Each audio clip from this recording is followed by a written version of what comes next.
Subscribe now and press the bell icon. Never miss an update. कि कभी ना होगी बंद अजान, कभी ना होगी बंद अजान। आजकल एक ट्रेंड चल पड़ा है साहब की, जिसकी दुकान बंद होने लगती है आजकल वो फिर कोई ना कोई ऐसा ट्वीट कर देता है कि उस पर डिबेट शुरू हो जाती है और फिर उसे टीवी चैनलों पे फुटेज मिल जाता है।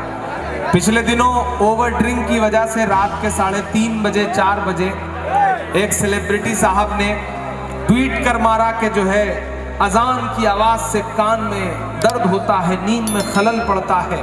मैं नाम नहीं लूंगा, नहीं आप जान जाएंगे कि मैं सोनू निगम साहब की बात कर रहा हूं। जबलपुर वालों, मैं इलाहाबाद में रहता हूं। वो इलाहाबाद जो गंगा और जमुना के संगम का शहर है, वो इलाहाबाद जहां और गंगा और जमुना के मिलने से अदृश्य सरस्वती निकलती हैं। मैं उस इलाहाबाद में रहता हूं जहां हिंदू धर्म की मान्यता है कि बिना संगम में स्नान किए मोक्ष की प्राप्ति नहीं होगी। मैं उस इलाहाबाद में रहता हूं। मेरे घर से 400-500 मीटर की दूरी पर बहुत सारे मंदिर हैं। मैं रात के 3 बजे 4 बजे 5 बजे मशारों से लौटता हूं, पूरी तरह नींद में डूबा हुआ। वही वो लम्हा होता है जब सोने की तैयारी करता हूं, और वही वो लम्हा होता है जब मंदिर से भजन शुरू होता है, मेरे कानों में भजन की आवाज पड़ती है। लेकिन यकीन माने कि मेरी नींद में कभी खलल नहीं पड़ा, क्योंकि यही तो हिंदुस्तान है, यही तो वो मुल्क है साहब जो एक दूसरे के मजहब का एहतराम करता है, जहां किसी अजान की आवाज से या किसी मंदिर के भजन की आवाज से या किसी गुरुद्वारे से निकलने वाली संगत की आवाज से या किसी चर्च के प्रेयर की आवाज से किसी की नींद में खलल नहीं पड़ता था। लेकिन ये जो नफरत के नए नए सौदागर आ गए हैं, इन्होंने छुटभैये टाइप के सेलिब्रिटियों को भी ये सिखा दिया कि तुम भड़काऊ बातें करो, ऐसा करो ताकि तुम्हें मीडिया फुटेज मिल सके, ताकि तुम्हें पद्म पुरस्कार मिल सके या किसी राज्यसभा की सीट मिल सके। मुल्क को मुसलसल तोड़ने की कोशिशें की जा रही। मैं एक नज़्म पढ़ता हूँ, थोड़ी देर के लिए सारे लोगों का ध्यान चाहता हूँ, क्योंकि मैं बहुत जिम्मेदारी भरी एक नज़्म पढ़ रहा हूँ और ऐलान करते हुए कहता हूं कि कभी ना होगी बंद अजान, कभी ना होगी बंद अजान। आप पर इल्जाम है कि आप सिर्फ मजहबी शेरों पर दाद देते हैं। अगला मिसरा आपका इम्तिहान लेगा, आप उसे झुठला के बताना कि कभी ना होगी बंद अजान, कभी ना होगी बंद अजान। आरती और अजान से मिलकर, तैयार रहना पीछे तक, आरती और अजान से मिलकर बने हैं हिंदुस्तान। कभी ना होगी बंद अजान, कभी ना होगी बंद अजान। आरती और अजान से मिलकर बने हैं हिंदुस्तान। कभी ना होगी बंद अजान, कभी ना होगी बंद अजान। के लम्हे भर की अजान लगे हैं तुझको गुंडागर्दी। 2 बजने वाले हैं, टाइम शुरू हो चुका होगा पीने का उनके। बहुत दूर नहीं है यहाँ से मुंबई। मैं चाह रहा हूँ कि आपकी तालियों का शोर सचमुच में उनकी नींद में खलल डाले। मैं पढ़ता हूँ साहब मिसरे कि लम्हे भर की अजान लगे हैं तुझको गुंडागर्दी। हमने तेरे गाने घंटों झेले हैं बेदर्दी। हमने तेरे गाने, काश सोनू तुम ये बात कहने से पहले ये याद रख लेते कि जिन मोहम्मद रफ़ी के गाने गा गा करके तुम सोनू बने हो, वो खाने काबा में अजान देने की कैसी हसरत रखा करते थे। काश तुम ये जान पाते। हमने तेरे गाने घंटों झेले हैं बेदर्दी के गायक बाबू, गायक बाबू बेहद नालायक है तेरा बयान। कभी ना होगी बंद अजान, कभी ना होगी बंद अजान। आरती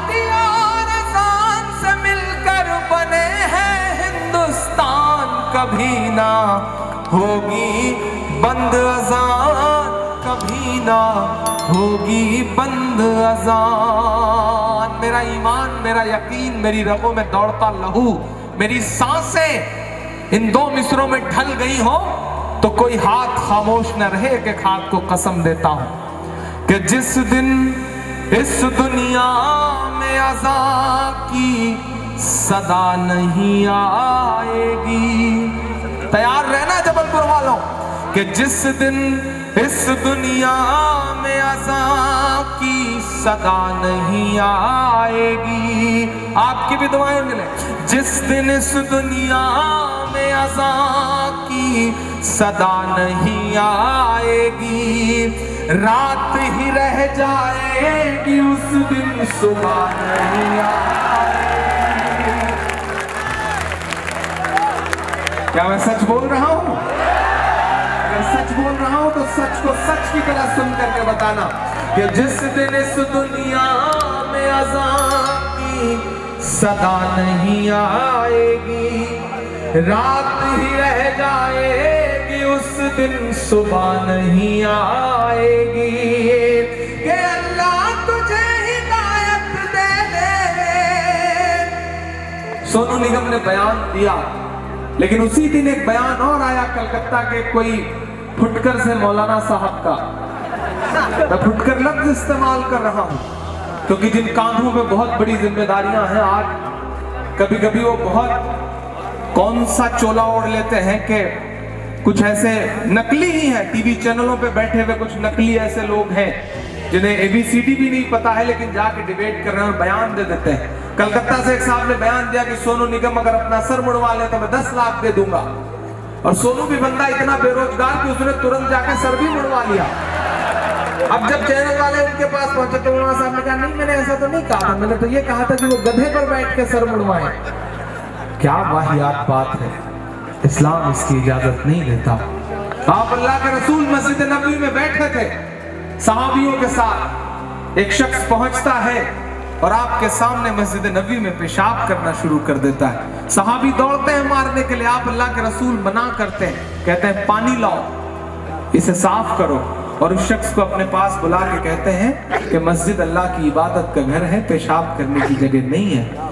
वो अल्लाह के रसूल के कदमों में गिर पड़ता और कहता है कि मैं तो सिर्फ आपका अखलाक चेक करने आया था, मुझे कलमा पढ़ा दीजिए।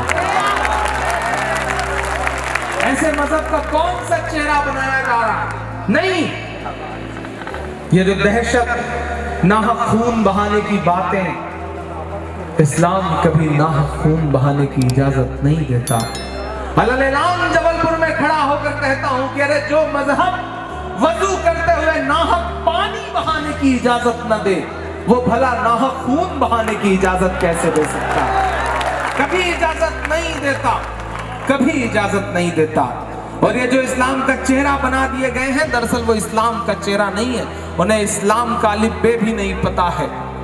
जिस तरह बिस्मिल्लाह कहकर के शराब पीने से हराम शराब हलाल नहीं हो जाती, उसी तरह अल्लाह अकबर कहकर के किसी मासूम का कत्ल कर देने से वो कत्ल जायज नहीं हो जाता।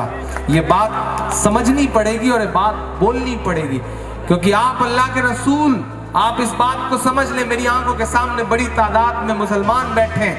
आप अल्लाह के रसूल के लिए जो लफ्ज इस्तेमाल हुआ वो रहमतुल लिल मुस्लिमीन नहीं हुआ, रहमतुल लिल आलमीन हुआ। पूरे आलम के लिए रहमत बन के आए हैं, सिर्फ मुसलमानों के लिए रहमत बन के नहीं आए।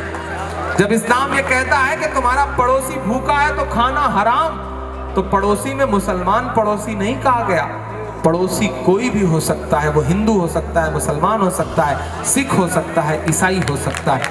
आपको ये बातें अपने किरदार में उतारनी पड़ेंगी। एक बहुत बड़े हिंदी के विद्वान हैं, उन्होंने एक दिन बहुत अच्छी एक बात कही कि मुसलमानों, आज के दौर में कोई तुम्हारी किताबें पढ़ने नहीं जाएगा, कोई ये नहीं पढ़ेगा कि हदीसों में क्या लिखा है, कोई ये नहीं पढ़ेगा कि तुम्हारी पवित्र कुरान में क्या लिखा है।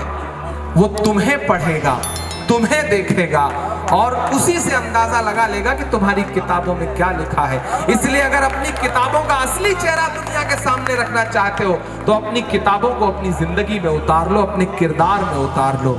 ये बात आपको समझनी पड़ेगी।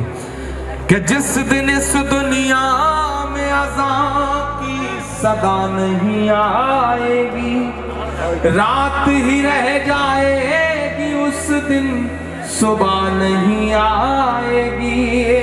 कि अल्लाह तुझे हिदायत दे दे, अल्लाह तुझे हिदायत दे दे, ले आए ईमान, कभी ना होगी बंद अज़ान, कभी ना होगी बंद अज़ान, होगी बंद अज़ान, कभी ना होगी बंद अज़ान।